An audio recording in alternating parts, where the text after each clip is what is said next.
Se nós mencionamos a partir da estação 4, nós vamos surpreender um grande reforço aqui, que me permite analisar muito bem as paredes internas da vesícula biliar. Mas, quando esse padrão começa a ficar diferente, olha, observe, essa é a bile espessa. Então, é um padrão que modificou aquele anecoide, é o conteúdo denso mais fino, menos grumoso.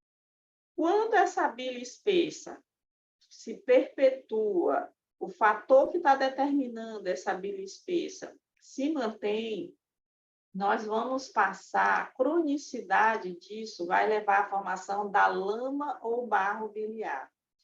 Então, a lama já é uma bile mais densa. Por quê? Porque a gente tem um cimento de bile já sendo formado e uma mistura de cristais de colesterol, bilirrubinato de cálcio, mucina, ou seja, ela densifica. E quando ela densifica mais, ela pode se apresentar não nesse formato, que é o da bile espessa, mas ela vai se apresentar como um aspecto de brilho mais ecogênico do que seria a bile espessa.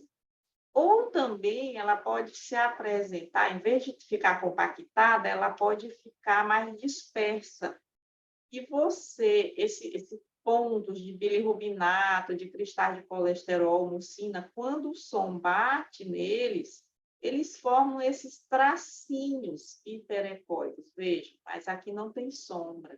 Então, gente, isso aqui não é cálculo, tá? Esse é um material, né, móvel com a mudança de decúbito, não tem sombra acústica. Isso levou vários dias para se formar. E a gente tem que tentar, do ponto de vista clínico, entender o que está acontecendo com aquele paciente para ele formar aquele barro ou lama biliar. A lama também, com o tempo, ela pode formar pequenos depósitos que podem simular pólipos. Ou pior ainda, tem gente que acha que essas imagens são cálculos. Então, qual é a condição para eu chamar de cálculo? Tem que ter sombra. E na vesícula biliar, como você tem impedância acústica bem diferente, porque a bile é anecoica e o cálculo é hiperecóico com sombra, e de diferentes impedâncias acústicas, eu tenho a densidade de um cálculo é muito maior do que cristais de colesterol nesse cimentinho aderido, então eu vou ter sombra mesmo com cálculos pequenos de 2, 3 milímetros. É diferente do raciocínio que a gente tem lá no rim.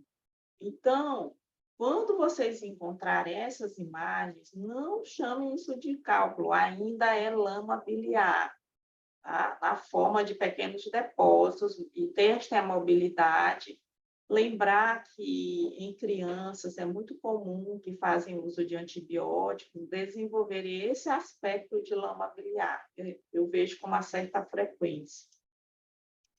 Às vezes, a lama biliar ela fica tão densificada que ela começa a formar nível e muitas vezes preenche toda a vesícula biliar num fenômeno descrito, né, um aspecto ultrassonográfico descrito como hepatização da vesícula biliar.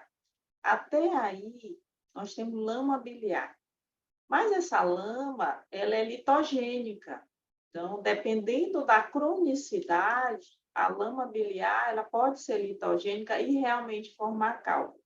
Vejam que, embora sejam cálculos bem pequenos, se nós medirmos o diâmetro, 2, 3 milímetros, eles vão ter sombra, porque de fato é cálculo. Como aqui também são cálculos, ó. Então a gente tem um barro biliar importante. Olha, um cálculo minúsculo. Se eu olhar para a escala, o intervalo entre um traço e outro é 5 milímetros. Se vocês trouxerem, fizerem esse exercício de trazer essa pequena imagem para cá, a gente vai dar 1,5 milímetro. Mas olha a sombra.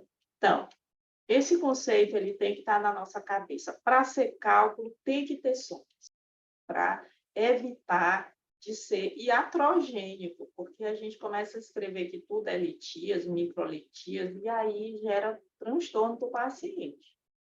Um outro aspecto desse barro biliar é o aspecto de bile tumefacta. Esse aspecto ele foi descrito na literatura por lembrar uma imagem de um tumor. Observem como ele fica. Nada mais é do que lama biliar, só que ela se agrupa de uma forma que lembra uma lesão polipóide, né? Como se tivesse uma massa. Observe que aqui tem uma dobra e aqui tem como se fosse uma massa, mas a gente vê que é uma bile bem litogênica já, formando inúmeros cálculos.